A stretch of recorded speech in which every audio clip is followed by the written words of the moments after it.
കണ്ണുനീർ ആത്മാവിന് വിശുദ്ധീകരിക്കുന്ന പുണ്യ തീർത്ഥമാണ്. ദൈവത്തിന് മുമ്പിൽ നാം ചിന്തുന്ന കണ്ണുനീരിന് വലിയ വിലയുണ്ട്. മോറിയ മലയിൽ അബ്രഹാം ചിന്തിയ കണ്ണുനീരാണ് തൻ്റെ മകൻ ഇസ്ഹാക്കിനെ ജീവനോട് അബ്രഹാം തിരിച്ചു നൽകുവാൻ ദൈവത്തെ പ്രേരിപ്പിക്കുന്നത്.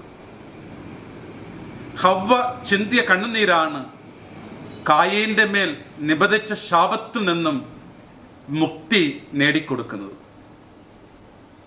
ഹാഗാറിന്റെ കണ്ണുനീർ മരുഭൂമിയിൽ വലിയ ജലാശയം തീർക്കുകയാണ്.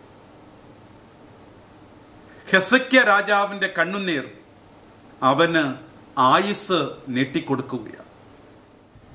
യേശു ജെറൂസലേം സ്ത്രീകളോട് പറയുന്നു, നിങ്ങളെയും നിങ്ങളെ കുഞ്ഞുങ്ങളെയും ഓർത്ത് കരയുവൻ.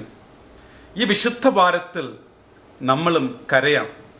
മൃതമായ നമ്മുടെ ആത്മാവിനെ ജീവനിലേക്ക് കൊണ്ടുവരുന്നതിലേക്കായി നമ്മളും ദൈവത്തിൻ്റെ മുന്നിൽ കണ്ണുനീര് ചിന്താം.